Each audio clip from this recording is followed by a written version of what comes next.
Anything at rest और in constant motion, Newton ने पहली बात ये की थी।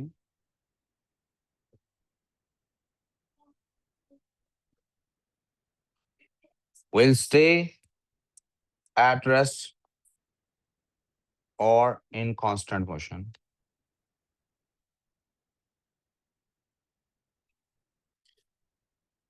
अनटिल, लास्ट टाइम ने वर्ड लिखा था डिस्टर्ब्ड, इस दफा उसकी जगह वर्ड क्या लिखवा रहा हूं, कंपेल्ड बाय अनबैलेंस्ड एक्सटर्नल, और हमने पहली दफा वर्ड लिख दिया था फोर्स। ठीक है, ये हमने पहली दफा वर्ड इंट्रोड्यूस करा दिया था फोर्स, लेकिन अभी हमने इस फोर्स के बारे में कोई बात नहीं की थी कि ये क्या होती है। We did not talk about it. हमने कहा अभी इसको स्टडी करते हैं थोड़ी देर बाद। हम चले गए किधर, हम चले गए पहले इस बात की तरफ। पहला हमने स्टेप इसमें ये लिया, we started focusing on one thing and one thing alone. Sir Salman जैसे ही आते हैं वो कॉल वो करेंगे, जब तक नहीं आते आप कॉल करें इनकी मदर्स के नंबर्स पे, उन्हें कहें आई एम सॉरी, आप ये बहुत ज्यादा बेइज्जती है हमारे लिए कि ये इस तरह से होगा, या तो ये शिफ्ट हो जाए ऑनलाइन पे। They don't need to come at all to the academy, बिल्कुल आने की जरूरत नहीं। या फिर अब ये ऑनलाइन क्लास सैटरडे को नहीं हो सकती किसी की, मैं नहीं इस तरह पढ़ा सकता इनको, कहीं और एडमिशन ले लें।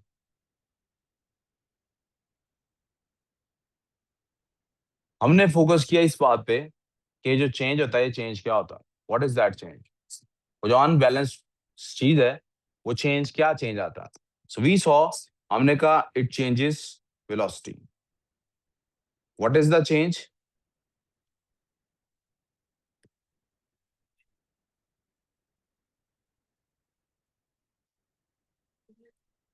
It is a change in velocity. और हमने फोकस किया किस बात पे, कि वो चेंज किस किस तरह का होता है, and we called it rate of change, and we called it acceleration. क्या कहा हमने इसको, उत्तर अब इधर काम जो करा रहा हूँ ना उस पर ध्यान दो। क्या कहा हमने उसको, एक्सेलरेशन। क्या कहा उसको हमने, and we started focusing on this, किस किस तरह का चेंज आता, चेंज कैसा कैसा आता, हमने इस पे फोकस करना शुरू कर दिया। वो रेट कैसा होता है, वो रेट जिसको कि हम एक्सेलरेशन कह रहे हैं, इसके लिए हम लफ्ज क्या इस्तेमाल कर सकते हैं, रेट। ये रेट किस किस तरह का होता है, हमने इस पे फोकस करना शुरू कर दिया। तो हमें पता लगा ये rate, it can either be constant, it can be increasing, and it can be decreasing.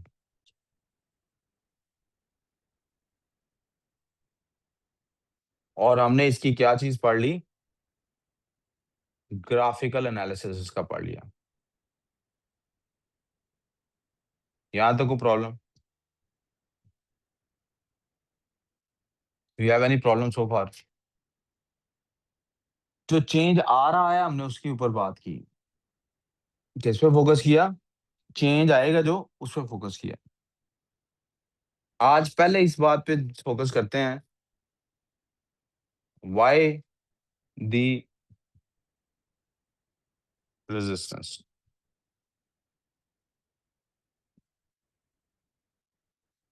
या इसको इस तरह से लिख लेते हैं, व्हाई द कंटिन्यूटी।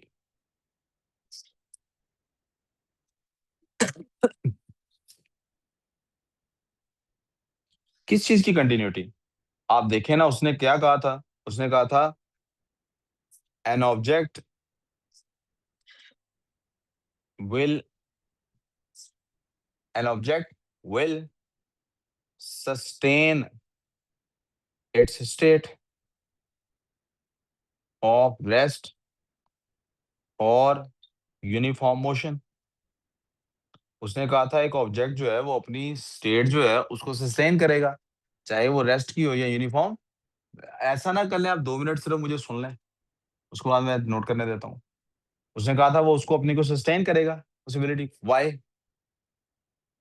साइंस में बेटे हमेशा जितने भी सवाल होते हैं, ऐसा करते हैं पहले पूछ लेते हैं कौन कौन सा सवाल होता है साइंस में। आप सवाल पूछने के लिए क्या क्या वर्ड यूज कर सकते हैं, आप यूज कर सकते हैं वाई, आप यूज कर सकते हैं हाउ।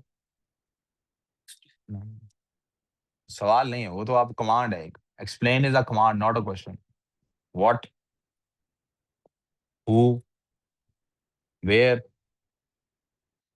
व्हेन। चल रहे हैं ना? How many times, how often, how much, ये सवाल चलते हैं ना? साइंस में बेटे जो सबसे इंपॉर्टेंट सवाल है, मुझे इंपॉर्टेंट नहीं कहना चाहिए शायद, शुड आई से, जो इनिशिएटिंग सवाल है, ट्रिगरिंग सवाल है, जहां से कहानी शुरू होती है, वो वाई होता है। क्यों?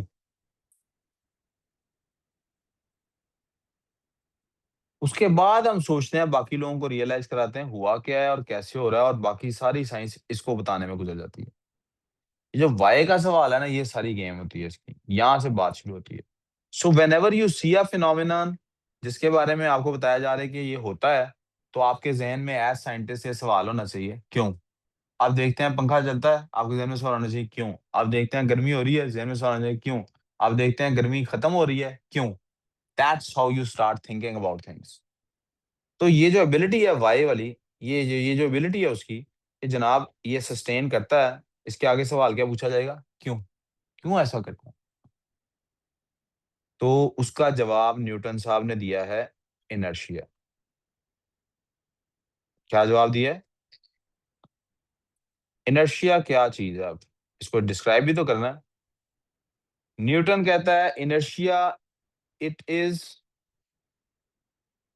द क्वालिटी, मैं फिर से लिख रहा हूं, it's not a physical quantity. आज अभी तक के लिए आपने इसको क्वालिटी समझना है। आपने क्या समझना है? Quality of mass to resist external forces. जो भी एक्सटर्नल फोर्सेस है उन्हें रेजिस्ट करने की जो क्वालिटी, अभी ना लिखें, भी सुन लें प्लीज 2 मिनट, पता है फिर मैं तेज रुकना पड़ता है मुझे, फिर आपको मैं दूंगा, टाइम दूंगा लिखने में। जो भी चीजें एक्सटर्नल होती हैं, जो आप, जैसे कप है ना, मैं इसको मूव करने की कोशिश करूंगा ना, तो आपको पता है मेरे हाथ पे ये कप फील होगा। वो क्यों फील हो रहा है? क्योंकि ये कप कोशिश कर रहा है कि मैं इसको ना मूव करूं, लेकिन मैं इसको मूव कर जाता हूँ ना। दीवार है, जब मैं दीवार को भी मूव करने की कोशिश करूंगा, मेरा हाथ पे वैसी ही फीलिंग ही आएगी जैसी कप को मूव करते हुए, लेकिन दीवार मूव नहीं होती। क्यों नहीं होती? क्योंकि उसका इनर्शिया ज्यादा है। कप का इनर्शिया कम है, दीवार का inertia. Let me take an example for you guys. हमारे पास दो हमदान है हमारी क्लास में, आपको पता है ना, वी हैव टू हमदान, राइट? एक हमदान ऐसा है माशाल्लाह से कि जैसे अभी अभी वो रेसलिंग खेल के आया है, और दूसरा हमदान ऐसा है, वो जो शायद जिंदगी में कभी रेसलिंग के बारे में सोच भी नहीं सकता, राइट? क्यों दान? वो बच्चे जो हमारे ऑनलाइन क्लासेस के स्टूडेंट्स हैं, उनके लिए ये सिर्फ कहने लगा हूँ। हमारी क्लास में एक अमदान ऐसे है, जैसे ये है, और दूसरा अमदान, आपको लगेगा कि मैं कहूंगा दूसरा अमदान ऐसे है, नहीं, दूसरा अमदान ऐसे है। मैं हाथ उठाता हूँ तो वो देखें गायब हो जाता है। क्यों दान में सही कह रहा हूं ना? अब फर्ज कर लेते हैं, चले फॉर द टाइम बीइंग, कि एक अमदान हमारे पास ऐसा है और एक अमदान, मैं सेम जोर के साथ, सेम स्पीड से भागता हुआ आके इसको टक्कर मारता हूँ, और उसी के साथ इसको टक्कर मारता हूँ, कौन कम हिलेगा? लेफ्ट वाला के राइट वाला? लेफ्ट वाला कम हिला है। इसका मतलब लेफ्ट वाले ने ज्यादा रेजिस्ट किया है मेरे आने को। चाह नहीं रहा था रेजिस्ट करना, वो तो अपने ध्यान में खड़ा था, लेकिन उसने ज्यादा रेजिस्ट किया है। तो क्या वो चीज है जिसने उससे रेजिस्ट कराया? उसको कहते हैं इनर्शिया। उसको कहते हैं। हमें इस ऑब्जर्वेशन से, जो ऑब्जर्वेशन मैंने अभी आपके सामने कही, उस ऑब्जर्वेशन से क्या पता लगता है? उससे पता लगता है, the more the mass, the more the inertia।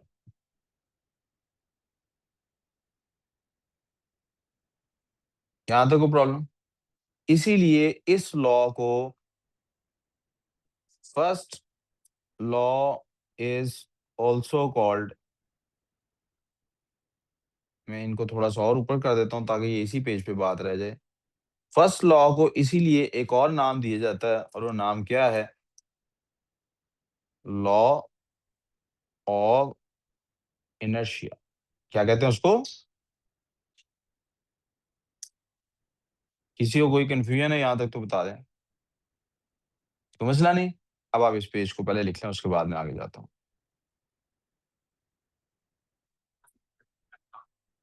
जी बेटा, ये यहाँ से-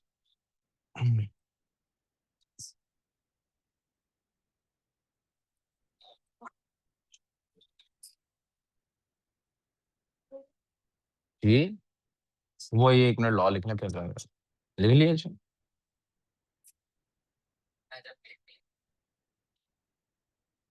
बिल तो मेरा था, लेकिन आप लोगों ने आते ही दास कर दिया मुझे, ये पॉइंट आउट करके ये 3-4 बच्चे तो आए नहीं अभी। तो आपको क्या ब्रेक दे दूं? फिर जो आए उनको भी ना पढ़ाऊं? सुभान अल्लाह। जी दे।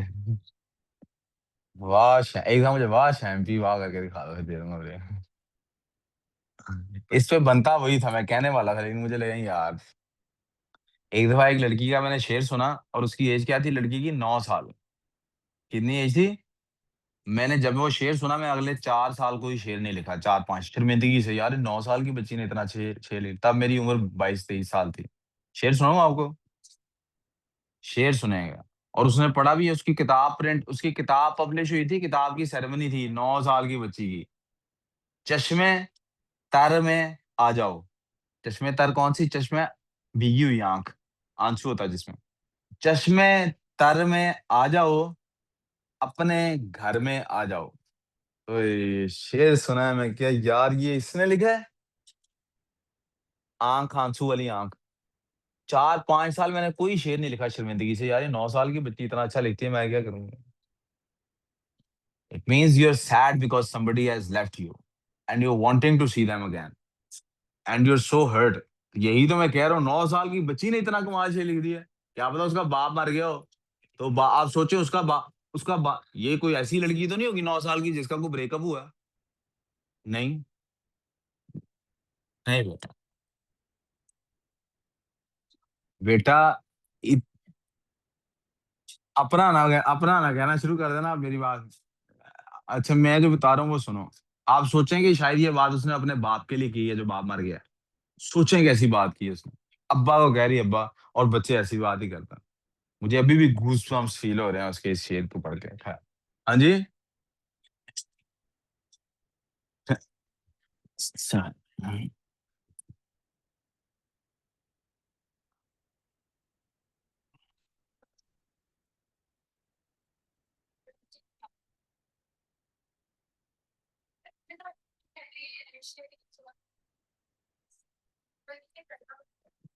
हम्म। क्या कह रही हो?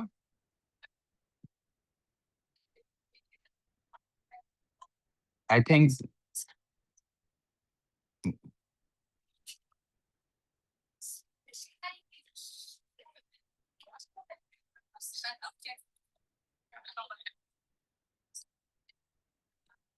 लिखो लिखो लिखो।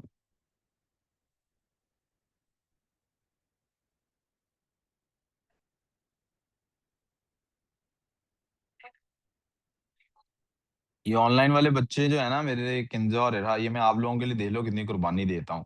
कि मैं बोर्ड पे लिख रहा होता ना, मुझे कभी ना कहते रुकने लिखने के लिए। आप लोगों ने इसलिए बहुत मेहनत से, एक्स्ट्रा मेहनत से पढ़ना। क्या कह रहे हो? इरहा क्लास में नहीं है। हाँ, आ जाएगी आ जाएगी।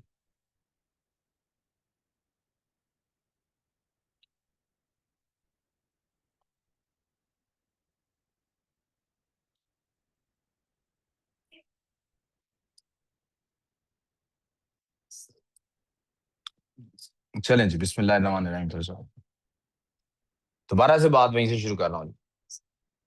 साथ वाले से देख लेना आप, ठीक है? जल्दी लिखो ना यार, फिर क्या कर रहे हो आप लोग? इतनी भी क्या?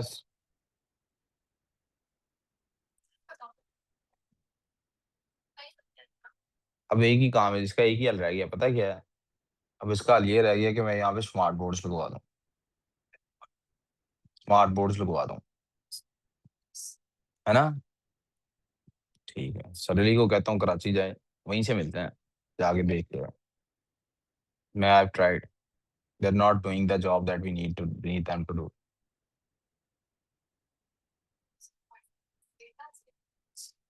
आप लोग भी काश मेरे लिए थोड़ी सी मेहनत करें।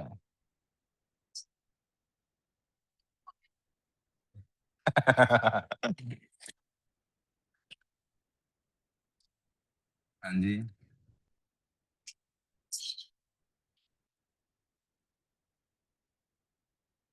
बिस्मिल्लाह। शुरू से बात सुनिएगा आप जी। न्यूटन ने कहा था कोई चीज उसकी वेलोसिटी चेंज नहीं होती, किसी चीज की वेलोसिटी चेंज, जब तक कोई छेड़े ना। जब तक कोई छेड़े ना, कोई छिड़ता। और कहता है फिर कि ये जो छेड़खानी है उसको फोर्स कहते हैं। उसको क्या कहते हैं?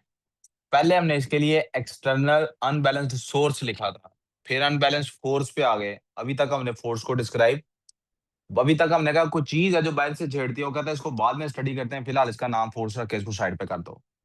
ठीक है। आओ पहले देखते हैं को चेंज क्या आता है। काइनेमैटिक्स पढ़ रहे हैं ना हम। हमने कहा था हमने स्टडी करना है मोशन को। तो फिजिक्स के अंदर हम जब मैकेनिक्स में गए थे तो हमने कहा था पहले हम मैकेनिक्स को, जो मोशन हो क्यों रही है इसको बाद में स्टडी करते हैं, पहले जो मोशन में चेंजेस आ रहे हैं उसको स्टडी कर लेते हैं। राइट। न्यूटन ने पहली चीज क्या आइडेंटिफाई की? कोई चीज को छेड़ो मत तो वो छिड़ती। फिर हमने कहा अच्छा जब छिड़ जाती है तो चेंज क्या आता है, किस किस तरह का आता है, हमने उसको स्टडी कर लिया। मैंने कहा अच्छा यार ये स्टेट जो नहीं छिड़ती, अगर ना छिड़ो तो ये क्यों होता है, इसको भी स्टडी कर लिया। अब आगे चलता है। इसका मतलब क्या हुआ? What this means is force causes acceleration. Force क्या करती है? एक्सेलरेशन कॉज करती है। प्लीज इसको छोड़ दो। फोर्स एक्सेलरेशन कॉज करती, मैस ओपोजेज एक्सेलरेशन। मैस एक्सेलरेशन को अपोज करता है। तो क्या हम ऐसा नहीं कर सकते कि हम एक काम करें? क्या काम करें? यार ये एक्सेल, इधर तवज्जो प्लीज। क्या इससे ये साबित नहीं होता कि फोर्स को, अगर फोर्स को मेजर किया जा सकता है? कैसे? डोंट यू सी कि न्यूटन ने देखा यार ये एक्सेलरेशन को तो मेजर करना मैं सीख गया हूँ, rate of change of velocity है, मैं इसको मेजर करना भी मुझे आता है। सो अगर ये दो चीजें मुझे पता है तो ये तीसरी चीज फाइंड हो सकती है कि नहीं? तीन चीजें इन्वॉल्व है ना। और हम ये रूल मैथ्स में पढ़ चुके हैं ना कि जब तीन चीजें कोई आपस में रिलेशनशिप रखती हो तो उनमें से दो पता हो तो तीसरी हम फाइंड कर सकते हैं। तो न्यूटन कहता है, इससे कंक्लूजन क्या वो ड्रॉ करता है, वो कहता है एक्सेलरेशन इज, इस तरह लिखने की बजाय कैसे लेते हैं, the more the force,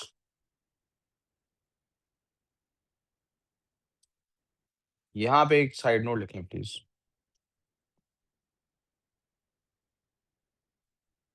bye force we will always mean F net और the resultant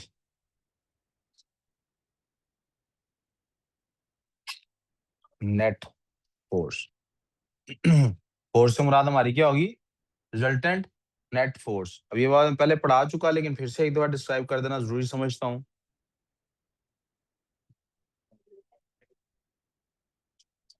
everything is always facing multiple forces. हर चीज को मल्टीपल फोर्सेस लग रही होती हैं। We only observe the effect of unbalanced net force. हमें हमेशा किसका इफेक्ट नजर आता है? अनबैलेंस्ड। न्यूटन ने कहा force causes acceleration and mass opposes acceleration. इससे क्या साबित हुआ? इससे दो बातें साबित होती हैं। जी जी, कौन कौन है आप लोग?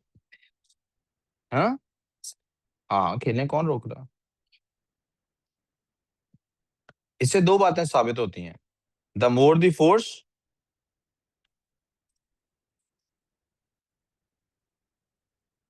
द मोर द एक्सेलरेशन किधर जा रही है? अच्छा जल्दी आ जाओ। The more the force, the more the, और दूसरी बात क्या साबित होती है? The more the mass, the less the acceleration. Force का चुके द लेस चेंज, लेस आना ना।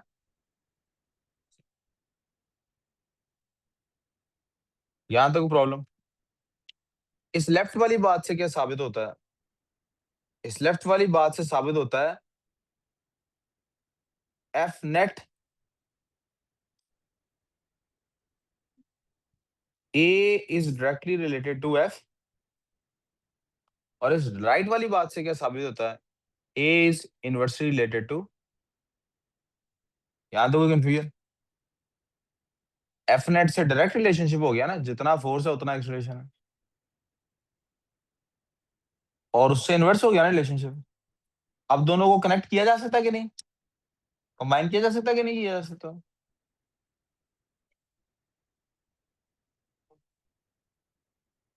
15 है।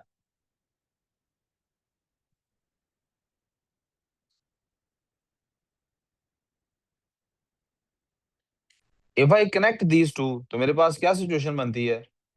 A is related to F over M. को मसला? कोई मसला? क्या इससे ये सिचुएशन बनती है? ए इज इक्वल्स टू के एफ ओवर एम। यस और नो? यस और नो? क्या मटेरियल की डिपेंडेंस है इधर? अगर मेरे पास 100 किलो का पत्थर हो और 100 किलो का दान हो, मटेरियल की डिपेंडेंस है। 100 किलो के पत्थर को उठाने के लिए डिफरेंट जोर लगाना पड़ता है, और 100 किलो के दान को उठाने के लिए डिफरेंट। तो फिर मटेरियल की क्या डिपेंडेंस हुई? इसका मतलब मटेरियल का कोई अमल दखल। जब मटेरियल की डिपेंडेंस ना हो तो के की वैल्यू क्या होती है? शाबाश। के इज इक्वल टू, तो क्या बन गया मेरे पास? A is equal to F over. यहाँ देखो प्रॉब्लम। अब ए हमें कैलकुलेट करना ऑलरेडी आता है ऊपर से, एम भी कैलकुलेट करना आता है। क्या कैलकुलेट करना नहीं आता था? तो क्या मैं ऐसे कर सकता हूँ? F is equal to M A. M उधर जा मल्टीप्लाई हो गया ना, एम उधर जाके। Hence this is called second law of motion, and should I say Newton second law of motion. तो मसला लिख लो जल्दी से। जी मसला पूछो। एम उधर जाके मल्टीप्लाई नहीं होगा ऐसा?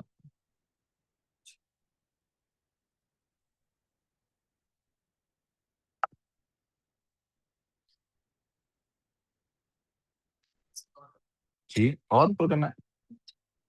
ये लेंच पहले ये लिखना है।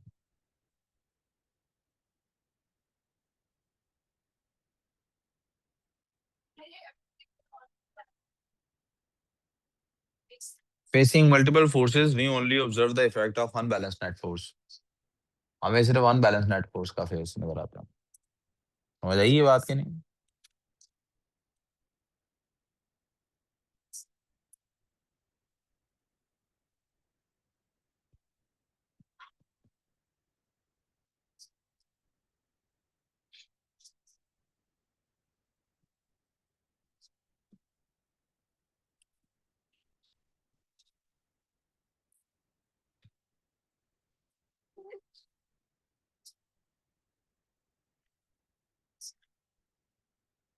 राइट साइड पे लिखा हुआ है by force we will always mean F net और द रिजल्टेंट नेट फोर्स।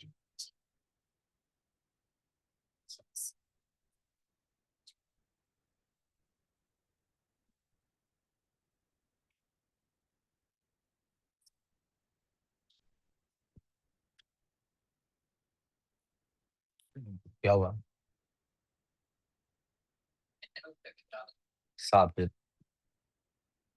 3:15, 3:20 तो टॉपिक बस खत्म हो ले जैसे ही।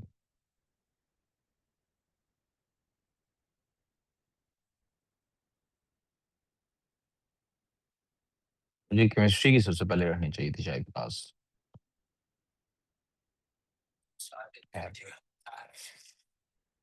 जी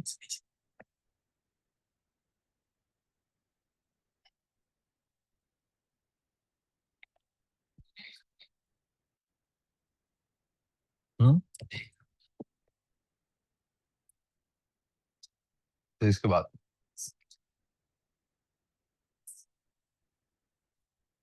मुझे काम है।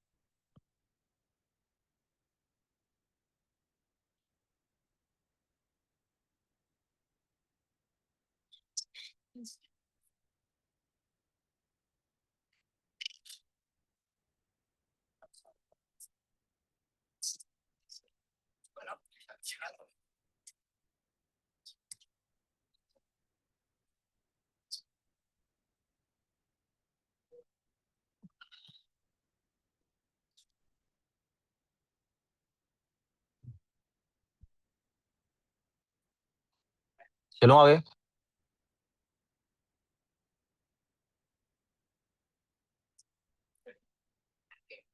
जल्दी करो जल्दी, शाबाश। अब दान आपका जैसे ही कंप्लीट हो जाए बता देना। आसान। फैन ऑन कर दो।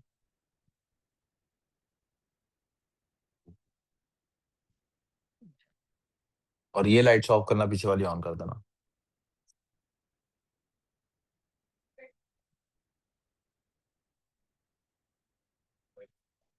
यहां से हमारे पास बेटे न्यू चीज आ गई है। अब लेट्स नाउ टॉक अबाउट, पहले सेकंड लॉ ऑफ मोशन को यहाँ पे डिफाइन कर लेते हैं। Second law of motion is,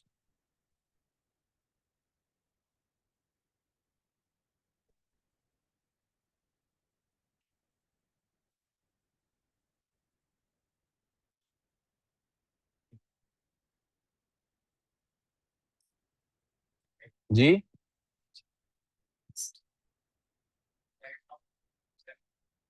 करते हो।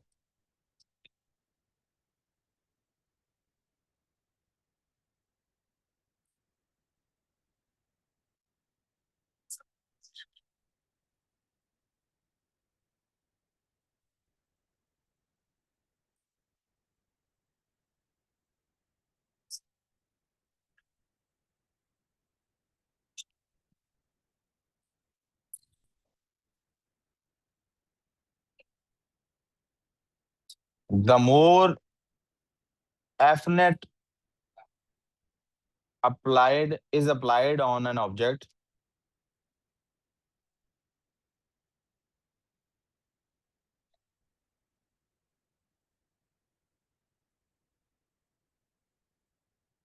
the more it accelerates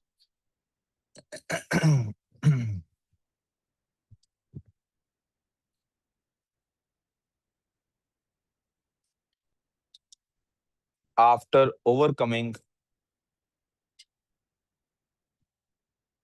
its inertial mass। Math के इनर्शिया को ओवरकम करने के बाद उतना ज्यादा इसमें, यहां से हमारे पास एक चीज बन गई। And what is that? That is force. तो आज का टॉपिक हमारा नेक्स्ट क्या आ गया? What is force?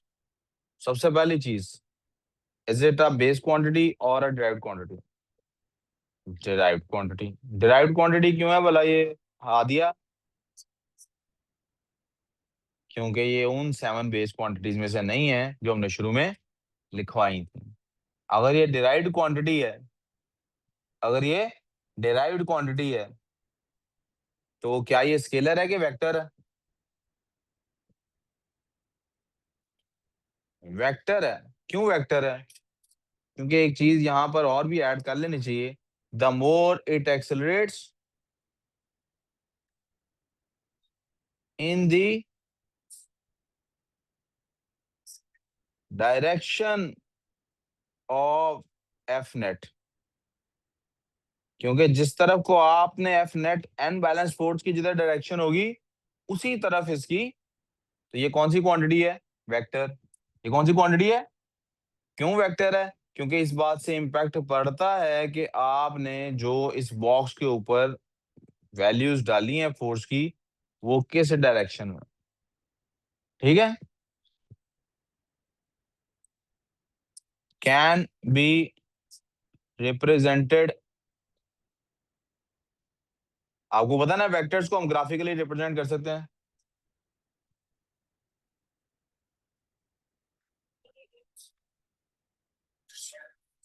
Vector addition will follow,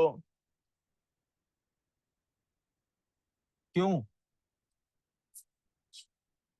बेटे, मैंने बताया trans,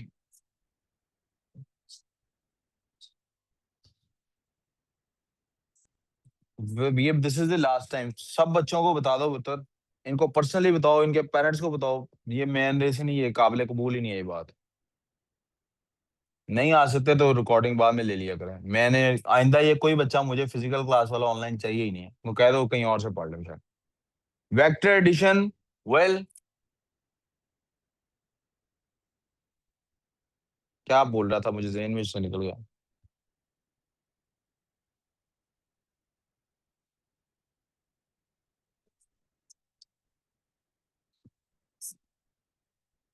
can be represented graphically, vector addition can be used to calculate F net,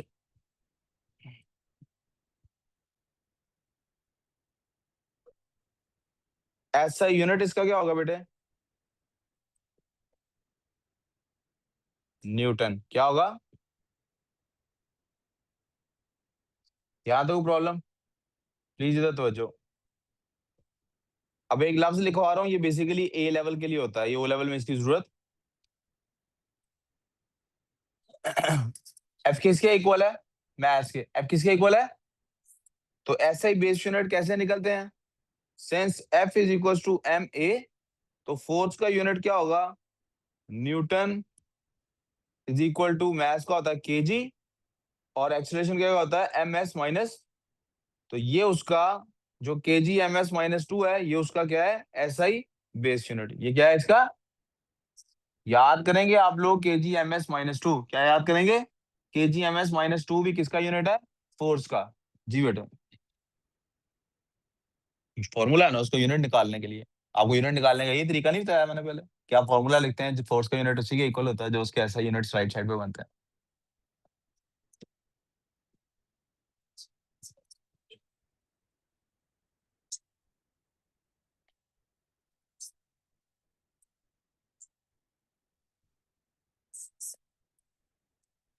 हाँ जी बेटे, प्लीज तवज्जो, क्या काम है जी, define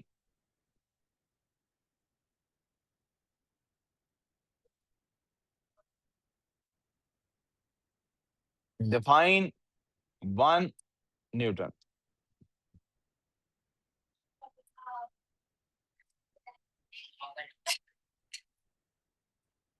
one newton force is produced if 1 kg of mass accelerates by 1 metre per square second, अगर 1 kg mess को 1 metre पर सेकेंड स्क्वायर एक्सेलरेशन दिखाए, तो हम कहते हैं 1 न्यूटन फोर्स लगी है। इसको इस तरह भी लिखा जा सकता है, if a force on 1 kg of mass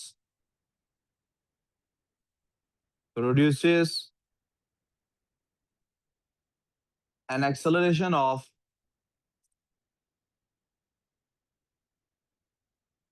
1 metre per square second, the force is considered 1 newton. कितनी फोर्स है ये जनाब,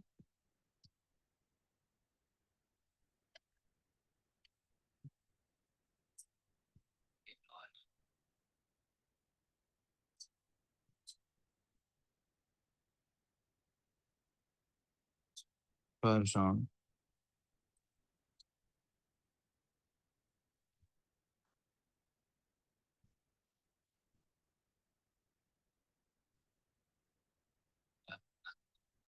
लिख लें बेटे यहाँ तक।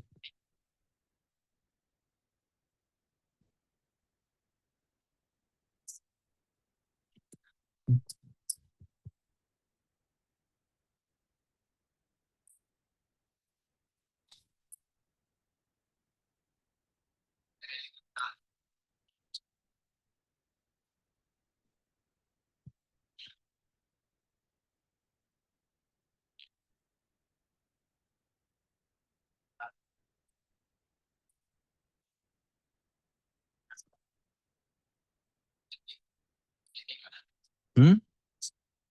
क्या? यार आदि मेरे से ये ऐसे ना किया कर। नहीं पढ़ना यार, तू बाहर चला जा। मुझे काम पे ध्यान देना।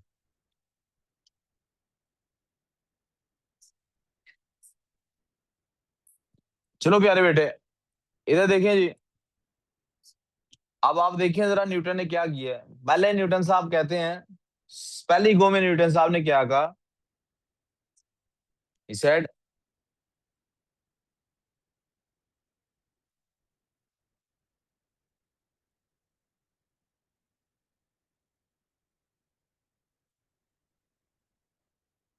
no acceleration if no force। Second law में उसने क्या कहा? मैं लेमैन टर्म्स में बात कर रहा हूँ। सेकंड लॉ में उसने क्या कहा? सुन लें। सेकंड लॉ में इसने क्या कहा?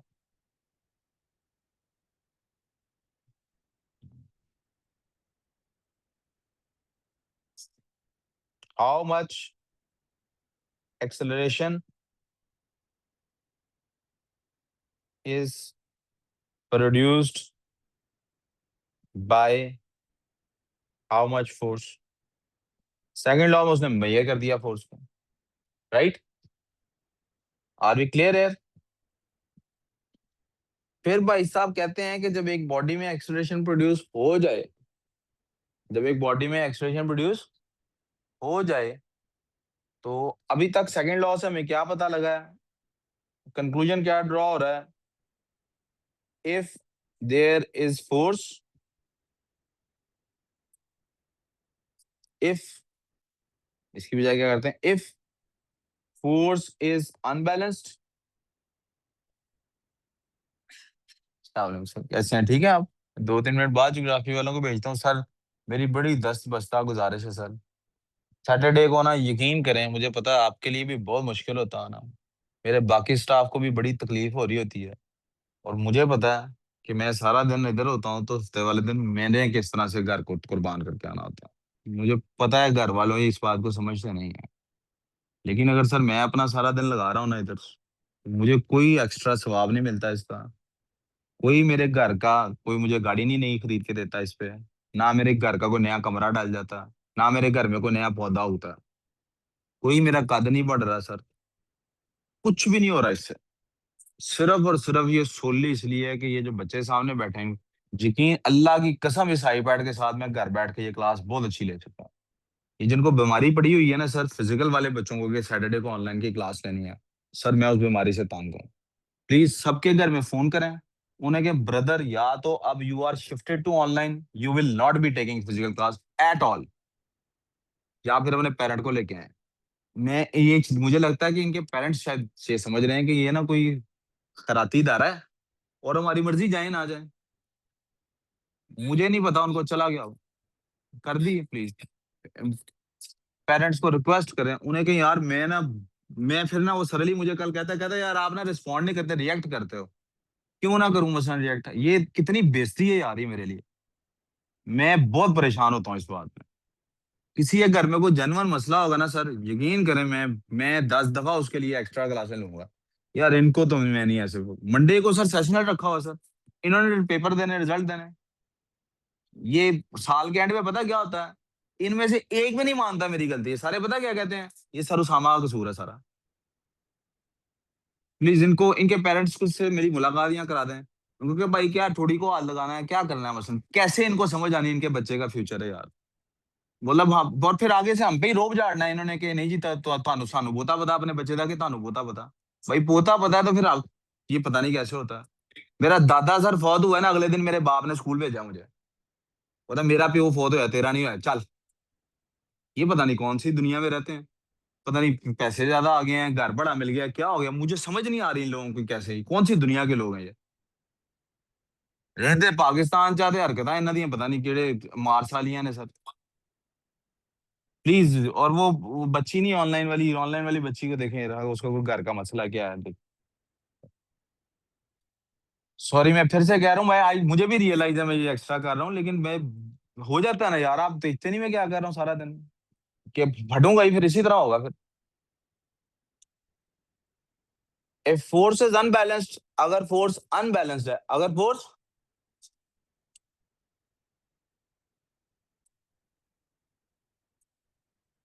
Acceleration will be produced.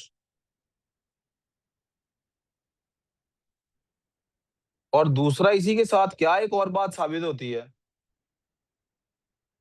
If no acceleration is produced,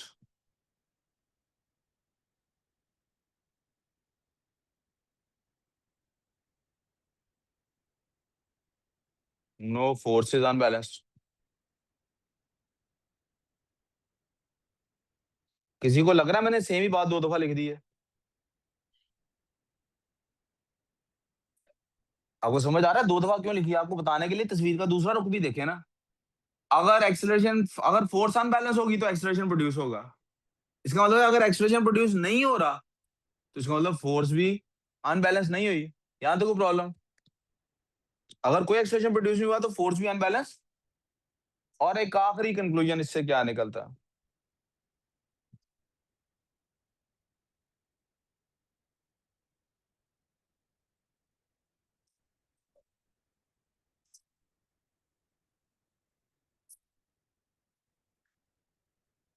if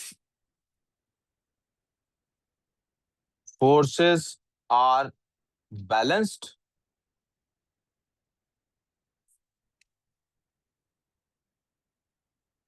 no acceleration is observed.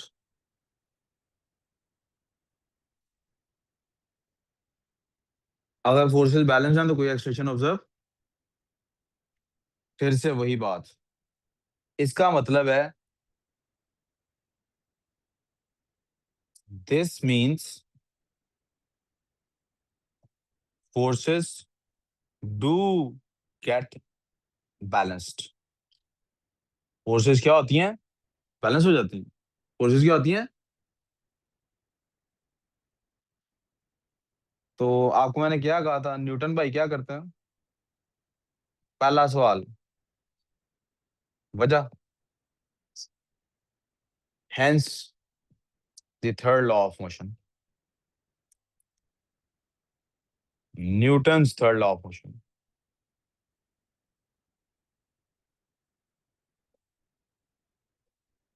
Newton कहता है यूनिवर्स हमेशा अपने आप को बैलेंस करता है। Universe always balances itself out. There was nothing in life. There was nothing in existence except Allah. अल्लाह के सिवा कुछ भी एग्जिस्टेंस में कुछ भी नहीं था। There was nothing, not even light. अल्लाह ने कह दिया कौन, this is a new force. पहले कुछ नहीं था। जी,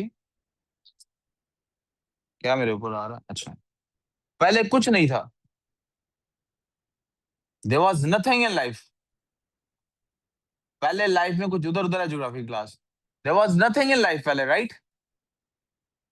कोई लाइट भी नहीं थी, अल्लाह ने कह दिया कौन, एक न्यू चीज आ गई, बैलेंस खराब हो गया, शुड से इम्बैलेंस हो गया, नया एजेंट आ गया ना। एक सीसॉ बैलेंस्ड हो, नया बच्चा आएगा तो अनबैलेंस होगा ना, वरना बैलेंस है दोनों। इम्बैलेंस अब क्रिएट हो गया, तखलीक शुरू हो गई। Everything is creating, recreating and then self creating, evolving, producing to balance that out. ये यूनिवर्सल लॉ हो गया। अल्लाह ताला का तखलीक का निजाम देखिए, उसको सिर्फ एक कुन कहना पड़ा है और क्यामत तक की या जब तक की सारी चीजें इटर्निटी में सब चीजें एंड नहीं होनी, सब चीज उसका वो एक कौन कितना कैलकुलेटेड है, इसलिए वो अला कुल्ली शैइन कदीर है। Every balanced figure has to be, ये उसने एक लॉ, इसका मतलब है खुदा ने जो पहला कानून बना दिया वो क्या बना दिया कायनात में, एवरीथिंग मस्ट बैलेंस आउट। पैदा हुआ है मरना पड़ेगा, जो पैदा नहीं हुआ उसको मरना पड़ेगा, तो पहले बैलेंस। पैदा हुआ है मरना पड़ेगा, नई चीज बनाई है खत्म करनी पड़ेगी, लिखे हुए को मिटना पड़ेगा, मिटे हुए को वापस लिखना पड़ेगा। पौधा उगता है, बड़ा होता है, दरख्त बनता है, वापस टूटता है, वापस जाता है, उन्हीं माइक्रोव्स में वापस निकल जाता है जहां से न्यूट्रिशन लेके बड़ा पौधा बना था। इसको फिजिकली कैसे डिस्क्राइब किया उसने, उसने कहा इसका मतलब है फोर्सेस बैलेंस भी होती हैं। कैसे होती हैं? तो उसने यहाँ पे एक लॉ, नई चीज क्या दरियाफ्त की, जो लोगों को ऑलरेडी पता थी लेकिन ऑब्जर्व नहीं कर पा रहे थे, या यूं समझे आर्टिकुलेट नहीं कर पा रहे थे। Every action has an equal but opposite reaction. रट्टा मारा हुआ ना ये हमेशा आपने। For the first time in your life I have successfully describe to you guys why. यहाँ एक्शन से क्या मुराद है? Every action force is ultimately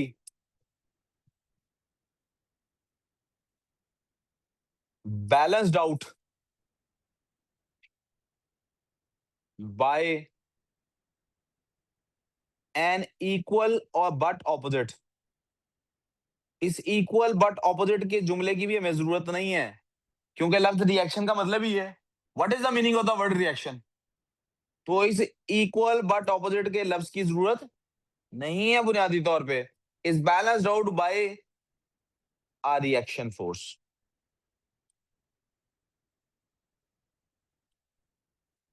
क्या ये फौरन होता है? नो। उसी मुकाम पे होता है? नो। लेकिन ये होता है। आप आपको ऊपर फेंकिए, वापस आएगा?